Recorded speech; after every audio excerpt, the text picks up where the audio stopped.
Okay, so welcome to this workshop entitled Critical Media Literacy, Encouraging Critical Thinking in the 21st Century Classroom. We're joined by Betsy Norman, the presenter for today. So without further ado, I'd like to hand it over to Betsy. Thank you. Right. Thank you, Reese. Hello, good morning. I'm going to go ahead and share my screen. If everybody can see the slides. Okay, great. Everything's set up on Zoom here so I can see you and the slides. All right, well, welcome. Yeah, as we said, my name is Betsy Norman. On the screen, it says Elizabeth Norman. It's just Betsy's a nickname for Elizabeth, so you might see my name either way in multiple places. But I work as a researcher, content creator, and instructor at the Gyeonggi-do Institute for Foreign Language Education, and we provide in-service programs for, professional development programs for in-service teachers in Gyeonggi-do here in South Korea. So that's where I'm located. But before we get started, I would really love to kind of get a sense for who's in the workshop today. So if you could, in the Zoom chat, just quickly write your name, where you work, where you're located. You don't have to write the name of the school, but just a sense of elementary, hagwon, high school, kind of who you teach. If you're an educator, or if you are not an educator, maybe you can just briefly write what you are currently doing, so I can get a sense for who's here today. So we can do that in the Zoom chat. Okay, great. Okay, so we have university and Asan, high school, great. Eric works with me, so same as me. He works the same institute. Okay, great. University. All right. Middle school. This is good. This is good for me to know. Great university, because I wanted to know how large of a range I need to speak to. If we had only high school or university, I think I'm gonna maybe just touch on the elementary aspects of this module of this program a little more briefly. All right, university, great. All right, it looks like I think most of the people in the workshop today are from the university or high school level, maybe secondary. And so that is good for me to know, although, critical media literacy is something that can start even in the elementary school level, but I'll focus more on the secondary level. But it's nice to see all of you here today. Before we start, I have a really important question. I need to know if you're sane or not, but do you like peanut butter cups? You can raise your hand, or you can just write it in the chat, yes or no. Do we have any peanut butter cup haters? Love them, yes.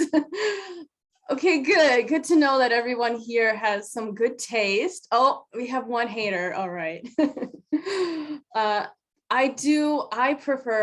really love Reese's peanut butter cups. They are one of my favorite candies. However, what if I told you that peanut butter cups cause cancer? That if you eat peanut butter cups, according to this article, that you have a good chance of becoming cancerous. Would that scare you? That would scare me, because I eat a lot of them. Now, of course, you can probably guess where I'm going with this, but this article was proven to be mostly false, right? So this is what we would call fake news, right? You might have heard the term related to a lot of political news, but a lot of articles like this one that are related to health, or maybe something as innocuous as peanut butter cups. And what's dangerous about fake news is that the 3 ingredients listed in this article are not false. It's not true. These are chemicals, ingredients in peanut butter cups, and they could be linked to cancer. But then you have to dig deeper and ask those questions about how much of this chemical do you have to ingest in order to be in danger of cancer? And the answer is a lot. So the crux of the matter is that if you are eating a Reese's peanut butter cup and only Reese's peanut butter cups for breakfast, lunch, and dinner for maybe 30 years, maybe that could lead towards some dangerous health complications for you. I think you might, also contract diabetes or some other complications first. But the point is that the problem with fake news is not technically false. And so that's where this kind of critical thinking aspect comes into play, because a lot of this information is not black and white, true or false, right? You have to ask those questions on what is being, what is hyperbole, what is being extended into the realm of sensationalism, and what is actually the truth of the matter. So that's what we're going to be talking a lot about today, kind of that critical aspect of accessing media. So we're going to be looking at, sorry, you can hear something. I can move. My cat is decided to join us today. All right. We're going to be looking at 3 different aspects today. We're going to be looking at media literacy, and then we're going to be looking at critical media literacy. So if you don't have any experience with media literacy, I'm just going to be giving a brief introduction, not too much because that would be a whole other workshop, but we're going to be then looking at critical media literacy and then going into why would we include critical media literacy in the English as a foreign language classroom, right? What benefit does it have for us as language teachers? Because I can assume most of us work in the language acquisition field. And then if you have any questions throughout this session, go ahead and put them in the Zoom chat, and I will look at those at the end of the session. So just if you have any questions, just go ahead and write them. If they are a kind of urgent question or something that you want to be answered right away, maybe direct those towards Reese, and he might interrupt and make sure that I get that kind of question right away. But we're going to go ahead and get started with media literacy, because I think in order to be looking at what critical media literacy is, I think it's important to have understanding what I mean by media literacy. Before we do that, I think we should first start with the very, very basic, right? What is media? Because I think it's important to have a really strong basis of understanding of what I mean by media. So what I want to know, what does the term media mean to you? And in the Zoom chat, I'm going to put a link to a Mentimeter, but if you have your phone, you can use a QR code on the screen. But you're just going to go ahead and write your answer on the Mentimeter. It should pop up as a short form answer, and then come back to the Zoom screen.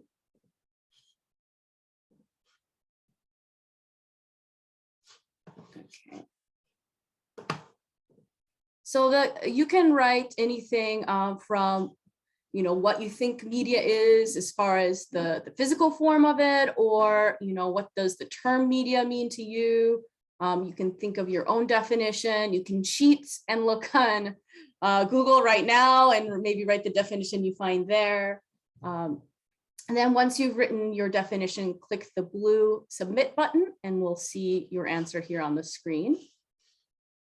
Okay, so mass communication, any medium through which information is relayed, information to many people at one time, TV, radio, internet, films, often intended for a larger audience. Great. I think we can see that there is a commonality here, right? And so we can see that one of the biggest commonalities when we think about media is the how many people are accessing it, right? The idea that it is a message for a large large amount of people, right? And there's a lot of different forms of media. I think if we had teenagers in the workshop today, they might go immediately for TikTok, Snapchat, social media, right? I think there's a generation divide there too of what we view as media and maybe what the digital natives might view as media, but it's all kind of under the same umbrella, right, of that mass communication. So I think all of us might have a good working definition of what media is, but I'm just going to give you a more specific one just to give us a good, strong basis for media literacy. So media is, as mentioned, a message, right? So media is conveying a message via visuals, language, sound, a lot of different ways, whatever form it takes, there is some sort of meaning involved, right? Some sort of message involved. And then the other aspect is it's mass produced. So me right now talking to you through Zoom, even though I'm conveying a message to you, because this is not, mass produced, it's kind of singular to just us in this room right now, it's not considered media.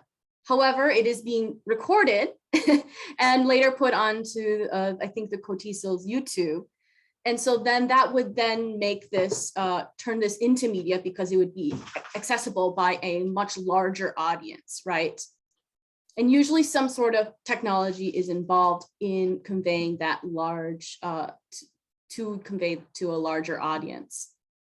And then thirdly, space, right? The producer of the media message is not in the physical space as the receiver. And so again, here on Zoom, even though we are online, we're technically in this kind of weird internet space where we're considered to be in the same space because it is live. But then later on YouTube, when someone watches the video, it would become media because I'm not there looking over their shoulder. And so that's kind of the basic definition of what media is. And so then we go into media literacy. So literacy is actually referring to a specific skill set. And so there's a lot of different skills. These are just a few of them, kind of basic ones about what media is. And so it's being able to access media and then being able to understand the message, and then also being able to be aware of the media that is surrounding you on a day-to-day basis, being able to then analyze that message and then evaluate it for competency and for whether or not it is applicable to yourself or applicable to the situation, and then create your own media, reflect on how media has affected you personally, and then finally participate in media. And that was participation could be something in the form of what we call like social media, right? Being able to participate directly in the creation or in the message that is being conveyed. So these are all skills, and there is, you can see that there is kind of a very wide range of skills, but they are all connect together kind of as you delve into media and you really interact with it a lot. You might develop these skills naturally, but you also might be taking some classes to really hone these skills in particular, if that's maybe your field of study. But this is what we would call media literacy. And this is not a new concept. Being able to understand media has been around in the English classroom and around in lots of different education fields for a very long time. And so what we're going to be talking today is kind of the next step as we go into the 21st century, and as we are interacting with our students who are digital natives who maybe have this media literacy skill set at a younger age than maybe we would have had ourselves. We get into what is now called critical media literacy, which is a different form of kind of the next step in the evolution of media literacy. And before we get into that, I would like to know What media do you use in your classroom now? I think we're gonna just have you write it in the Zoom chat again, because I think that might be the easiest for everyone. So if you can go ahead and write in the Zoom chat, in your classroom now, or in the classroom maybe in the past that you've been, involved with, what media do you use? You can be specific or you can be quite vague, depends on what you would like to share. But just, what kind of media do you use in your own classroom?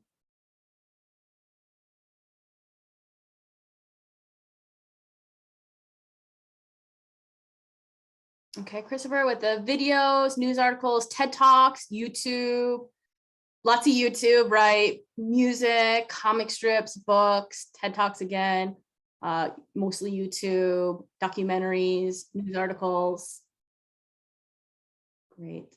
I think, yeah, especially for foreign language teachers, especially educators around the world, YouTube is our bread and butter, right? You can't get away from using YouTube in the classroom these days. But then, of course, along with YouTube, we have music, we have newspaper articles. TED Talk is a great one. A lot of different forms of media, right? I would also posit that the textbook is also a form of media because it is conveying a message, right? And so you can include your textbook or your curriculum in that if any kind of books are, considered media as well. So if you have any, even if students are just reading a small excerpt from a book, right, as a form of language study, that's still accessing some sort of media. And so I think especially in the language learning classroom, media is a daily thing, right? Something that we are inundated with just by the fact that in order to learn a language, you have to interact with it. And of course, interacting with a language often is in some sort of media. And so then we go into this idea of media literacy is not just simply a better understanding or awareness, but the ultimate goal of media literacy is actually critical autonomy. And so critical autonomy is being, critically aware of media without any kind of prompt from the teacher, right? That's the end goal, I think, of media literacy is actually to get students to be critical about the media that they're interacting with without any kind of prompt from the educator. And so that leads us in, this was, published in 1989, but then that led us into this kind of, a lot of researchers then took that idea and kind of went further into the realm of critical media literacy. And so, they took this idea of critical thinking, which is being aware of and asking questions and, then also having the desire to ask those critical questions. And they added it to the idea of media literacy. So the most basic definition of critical media literacy is critical thinking plus media literacy.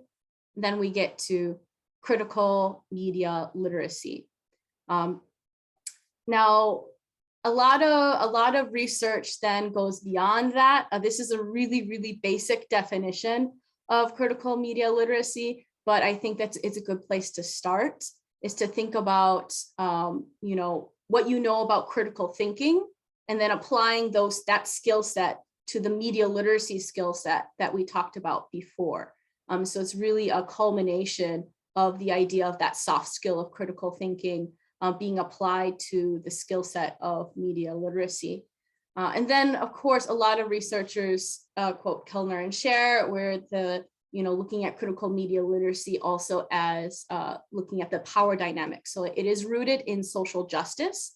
So if you've heard of global citizenship education, if you've heard of a lot of these movements towards creating a more just and aware, especially language classroom, critical media literacy lends to a lot of those movements because the idea here is that it's looking at the power dynamic that is present in any form of media literacy, looking at who is producing the message, what purpose they produced it for, what information is included and what information is excluded, and whether or not the person who produced that message is coming from the community they were talking about. And so this can be applied to a lot of different media forms. I like to talk about the textbook because I think a lot of educators think that the textbook maybe is kind of outside this realm of critical media literacy because it's just a textbook. But if you think about media is also in the form of images, right? So if you look at your textbook and you look at the images in the textbook, and so when they talk about communities outside of a South Korean community, if the textbook was created by South Korean editors, then they're not coming from that community. So then you start to critically look at what images are present and the message that those images portray. You can think of an example of a country that maybe is largely seen as underdeveloped.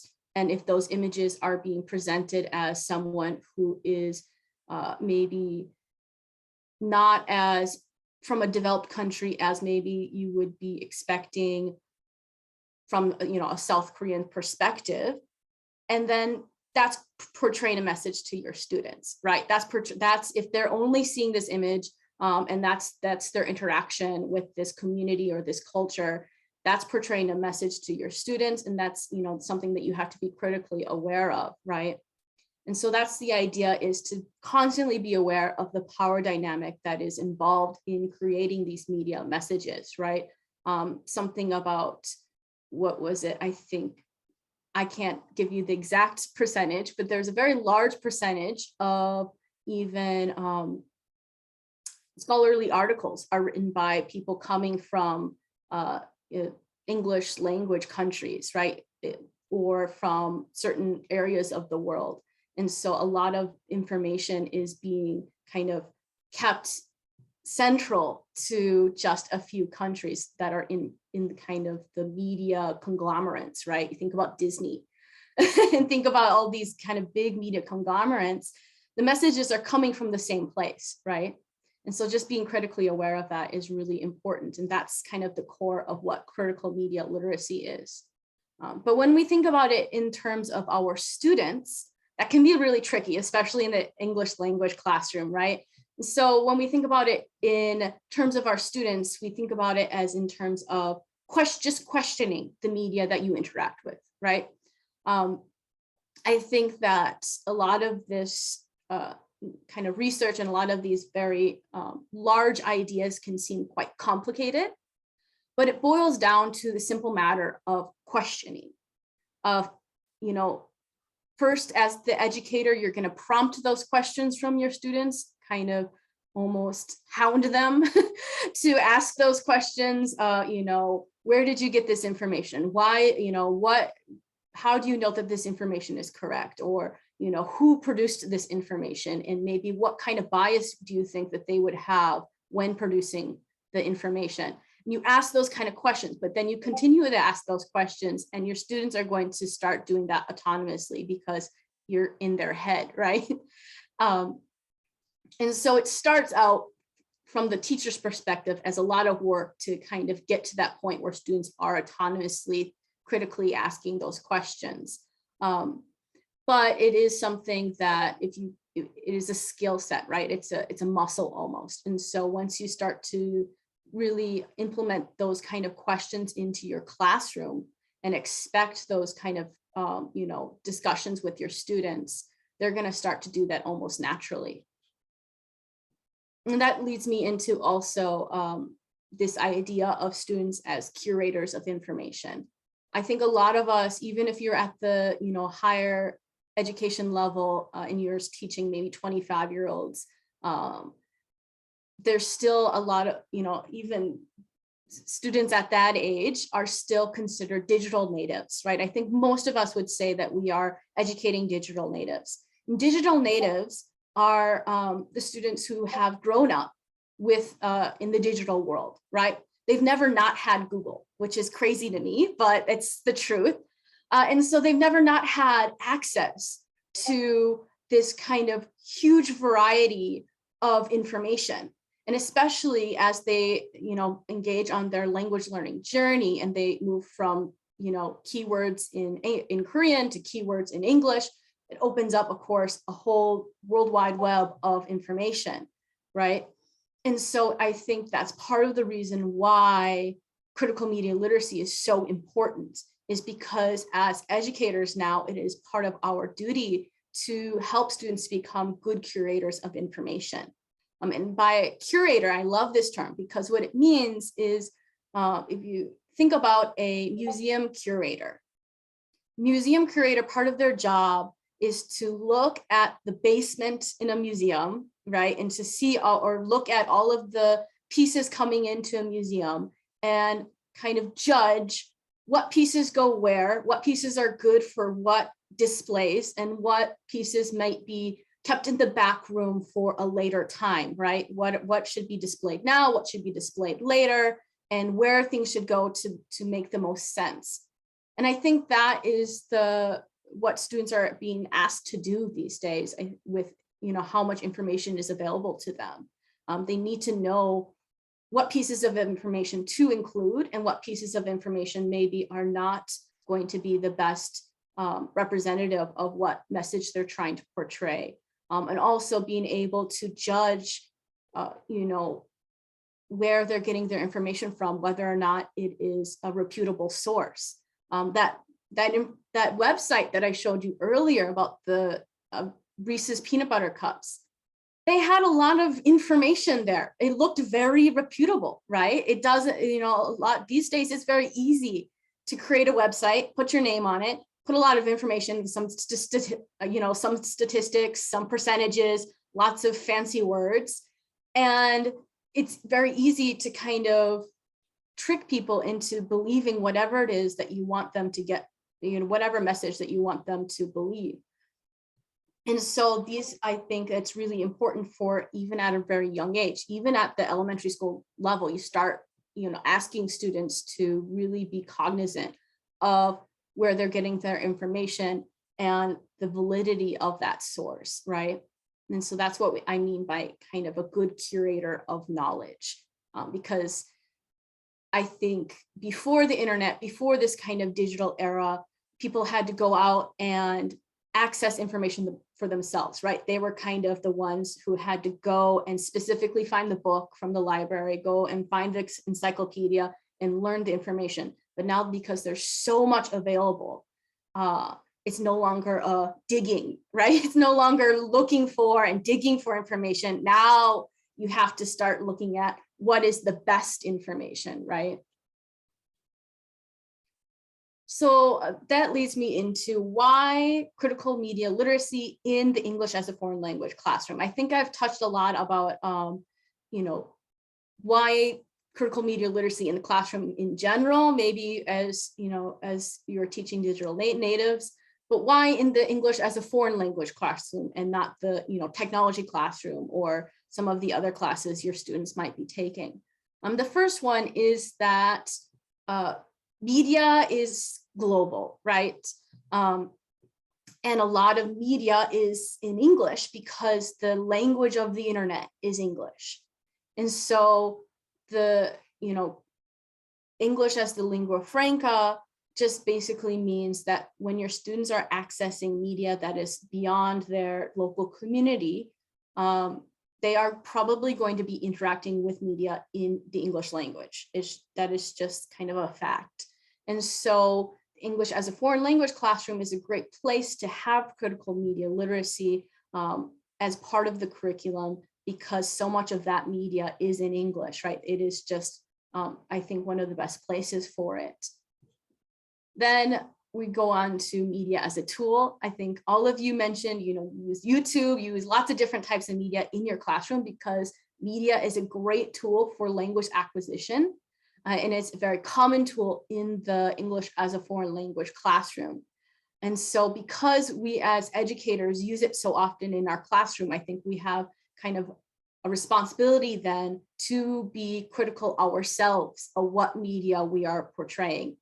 And so it's not just to encourage critical media literacy with your students, but also as the educator to be critically aware of what media you are using in the classroom, what YouTube videos you're showing, and what message those YouTube videos are portraying and where they're coming from, and whether it is a reputable source or not, especially when it comes to things related to portraying certain communities that your students might not have access to or information about. And then finally, we have awareness. And this refers to the fact that a lot of curriculum, especially English as a foreign language curriculum, has like a lesson on media or pop culture is very common, but it stops at awareness. It stops at just being kind of aware that media exists and, wow, movies exist. Harry Potter exists. There's very little critical part of that. The critical thinking aspect is not often incorporated into the media unit or lesson. And so, just being able to show off the different forms of media, or just being able to kind of question your students about their favorite movie, is not going to encourage critical media literacy or even media literacy with them, right? It'll stop at that kind of awareness skill, and it won't move into the evaluating or the analyzing of media. Okay, all right. So before we move into how to implement critical media literacy, I think this is a good spot to stop. Are there any questions before I move on?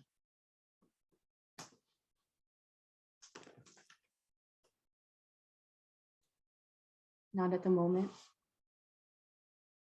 Because you can raise your, I think, your Zoom hand if you have a question.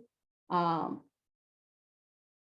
right, because we're gonna go ahead and move on then to the kind of last part of this workshop, which is how, right? So kind of showed you what it is and why it's important in education, but then specifically in English as a foreign language education. So then how can we implement it? The first one is elicit responses. As I mentioned, the easiest and probably the most common way to really get your students to critically think about media is just questioning them, because critical media literacy is not really something you can just teach your students and suddenly they have that skill, right? Because it is kind of an internal skill. It's something that they develop themselves because they have to develop their own reasoning and come to their own conclusions about kind of that power dynamic, as I mentioned. And so the best thing is to constantly be eliciting those responses, and also to be allowing students to come to their own conclusions, right? So instead of saying, look at these two YouTube videos. This one is bad. This one is good. Why are they bad and good? It's instead eliciting that response of, look at these two YouTube videos. What are the differences? What kind of different messages are they sharing on the same subject? And why do you think they are sharing different messages? Who's producing the message? And maybe what bias do you think they have that's kind of skewing their view of whatever it is they're talking about? And so eliciting those responses is going to really do a lot more for the student in developing their own kind of critical autonomy than just telling them what is bad and what is good and here's why. The next one is consistency. So critical media literacy, like media literacy, is a skill set. It's a skill, and skills need to be practiced, right? And they need to be practiced in order to be proficient. And so although I'm going to be sharing in a moment some lesson ideas about critical media literacy, it's not something that you would kind of one and done, right? It's not something you would have one unit on media and then finished. Your students are now critical autonomy is done, or you're good, dusting your hands of the subject. It's something that should be a consistent part of the curriculum because you are using media consistently in the classroom. So as the educator yourself, being aware of the critical aspects of the media that you're using, but also being constantly aware of the different questions that can come up with the media that your students are interacting with. And then finally, intersectionality. I think it would be remiss of me to talk about critical media literacy without mentioning critical race media literacy or any of the other aspects that kind of intersect with this topic, especially because critical media literacy often, that power dynamic often comes from a place, again, of power. And a lot of that is related to the majority and minority in different communities. And so it's important also to recognize that aspect of it as well, especially when we are educating students who maybe don't have as much of a base of knowledge about certain communities. It's really important to recognize that when you are interacting with media in the classroom. Like the example I gave of the textbook before of, if your students are only ever going to be introduced to a certain community with images that are portrayed in your textbook, what message is being shown, right? And what kind of assumptions are they going to make based on those messages? So I have 3 lesson ideas. The first one is superheroes. So if you're teaching, so this is kind of to show you that critical media literacy is not something that happens just in the higher education, the secondary education realm, but also can happen for elementary school students as well. So this is a lesson idea where you are asking students to draw or talk about their favorite superhero. And then as a class, you look at what are the similarities, right? Are all of these superheroes male? Are all these superheroes, presenting similar physical attributes, and what's missing? And then as a class, you can draw a superhero that kind of makes up for whatever is, missing from the narrative. And this is not, again, you're not saying this is bad, or you're not, downplaying any of the stories that the students are sharing. You're just noticing, you're helping students to notice what is missing, or what messages are being portrayed, and then how can you make up for that, right? And I think superheroes is just an easy one because, I think every student has maybe seen a Marvel movie at this point, or will see a Marvel movie at this point. And so it's a really, really common type of message, right? And it's really interesting too, because if you look at the older superheroes, versus the newer superheroes, I think Marvel also had their own critical media literacy course internally, because you can definitely see a difference in who they are, portraying these days. The second one is in the news. This is maybe middle school or high school, depending on the proficiency level of your students.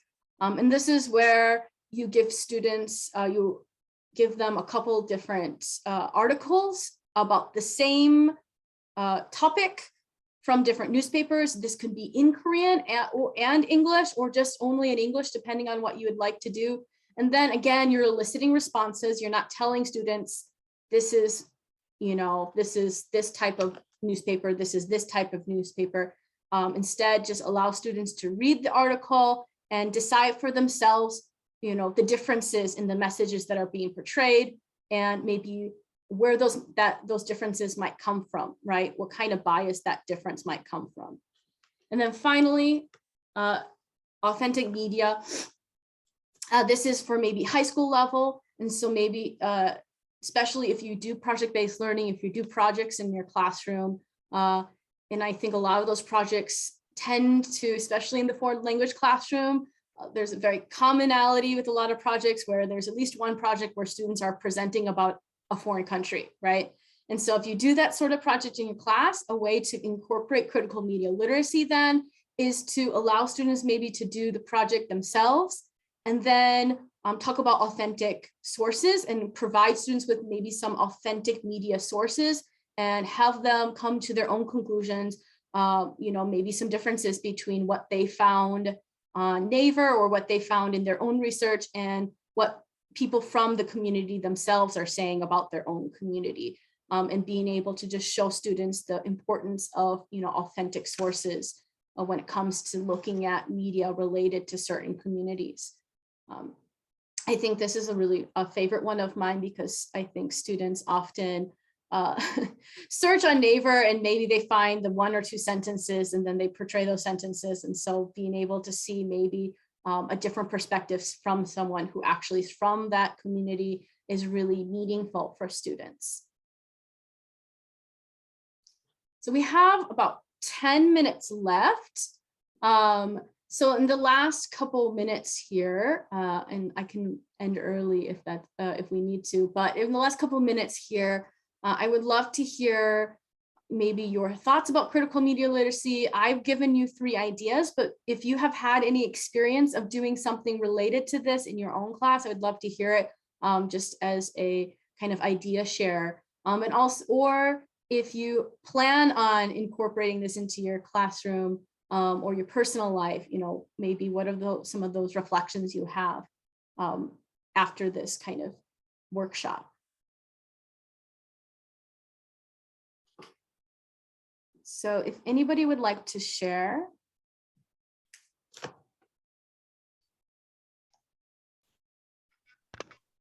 I have one, Betsy. Sure. Can you hear me okay? Yes. Okay. Yeah, and this is maybe maybe not so much media, but sometimes with when I used to teach high school to more advanced students, we would do a lesson on urban legends a little bit, and I would choose like a number of different kind of urban legends that were popular in the West, but then I would throw in some stories that were real as well, and I'd have them try to decide which were false and which were true, and then talk about why they thought that. And of course, it's difficult to do for, like, you know, lower proficiency students because they can't really voice those opinions. But the ones that were able to participate enjoyed it quite a bit, and I think it got them to kind of evaluate, take a more critical look at stories that they might come across in Facebook or something like that. And generally that was pretty successful.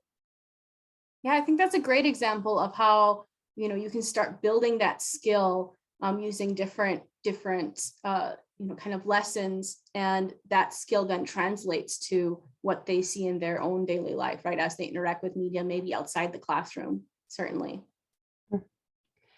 I did a similar activity recently. I gave students an article. Well, I just gave them links to the New York Times, The Onion, and then a conspiracy theory paper. And I asked them to rate each source. Do you think it's reliable or unreliable, and why? They talked about it in groups. The students were pretty good at figuring out which sources were unreliable, but they had a hard time putting their finger on exactly why it was unreliable, especially with The Onion. The most common response was that it was unreliable because, you know, The Onion has an opinions section. Well, it was based on opinions rather than facts, right? But it was really hard for students to pick up that the humor or the irony. I think in their native language, they would have been able to do that much more easily, but because it was English, that added an extra challenge. That is really interesting, because I did this kind of similar with The Onion. Actually, we educate teachers here, so it was adult students, and what they said to me, because they were all very fluent speakers actually, and what they said to me is that that kind of humor is not as present in Korea, maybe. And so sarcasm was really hard. And yeah, like you said, irony was really hard for them to pick up on, because they're not used to seeing humor in something that is being portrayed as true, I guess. So yeah, that's kind of an interesting side note there. But that's great. That's good that they were able to pick up, you know, what was unreliable, at least. That's a start. Right. With elementary school students, I think sometimes a good place to start is the cross-cultural units that are in the textbook already. Right. Because they often reinforce the stereotypes that students already have, like Eskimos live in igloos or whatever. The textbook designers are often trying to reinforce a language point. and inadvertently perhaps reinforce stereotypes. So probably it's good to bring in some media that maybe challenges some of the things that they find in their own course books. Yes, I agree. I think that you would be, you would be surprised at how many times you question yourself once you start looking at the textbook critically, even just looking at the images that are present. There was a researcher who went through all of the English as a foreign language textbooks and just looked at how many times males were represented and how many times females were represented.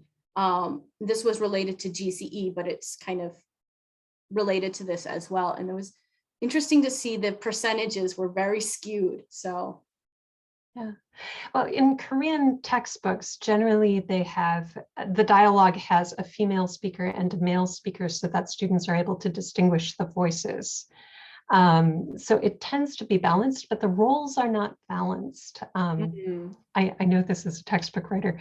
Men are often portrayed as the givers of knowledge rather than the receivers of knowledge. You know, they assume certain roles in the textbook, and so it's probably good to point those out or have the students observe and count those. yes, yeah, you know, and once you start asking them to do it for themselves, that's when you get a lot of that autonomy, right, where they're coming to their own conclusions. I think is very meaningful.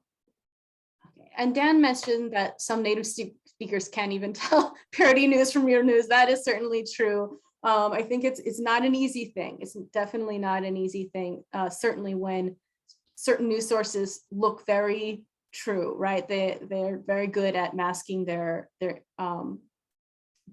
inefficiencies, right? Any other kind of ideas, reflections? Go ahead, Julian. Thanks. Just to add in, to follow on about the gender roles, I was watching a clip on YouTube from MSNBC the other day. I think it was about the Ukraine and Russia. I had 2 male speakers and 1 female. And the only time the female spoke was to ask a question, which one of the other talking heads and ties answered knowledgeably, of course. It's pretty horrible. It's like when you're aware of that kind of gender role acting kind of thing, it's pretty grating. It's just so obvious, and it's really sad to see. You know, this wasn't Fox News, it was MSNBC.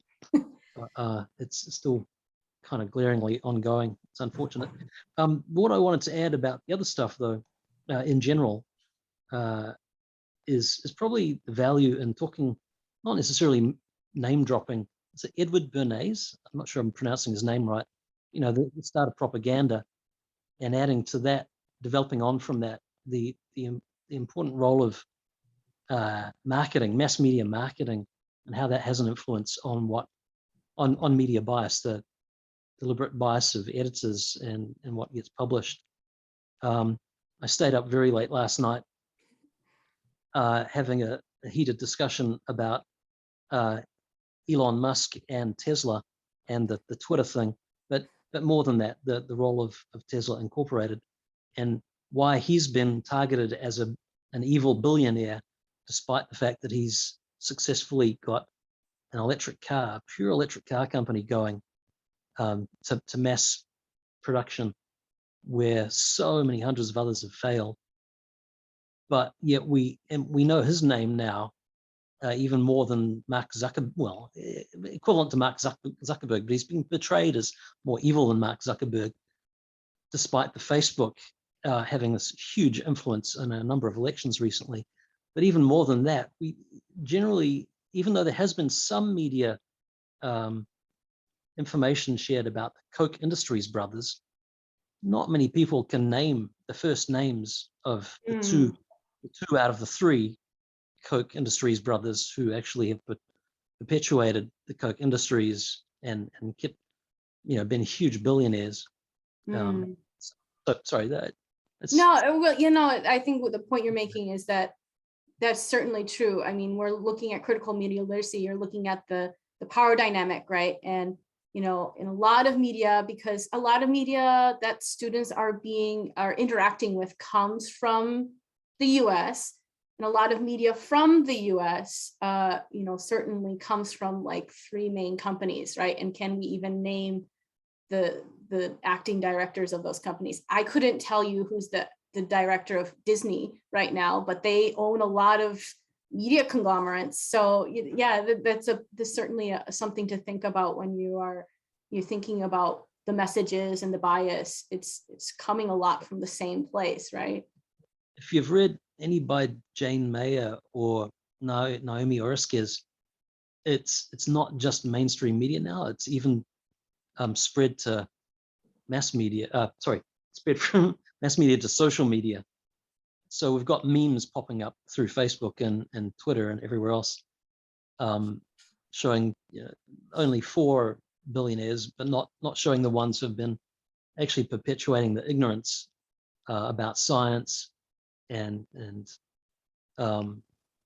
running down EVs as a practical step about climate change. And so yeah, misinformation and disinformation, and who's behind it and where it's coming from. Right. Yeah. Anyway, thanks. No, I agree. I think we're out of time, but that's a great point. Thank you so much, Julian. I think we are out of time though. So thank you so much for listening and participating today. If you have any additional questions, my email is on the screen, as well as if you're interested in where I work. I have a couple of articles on authentic media and how to find it, and as well as how to, an article about educating digital natives in a kind of globalized world. And that's on that website as well. So thank you so much.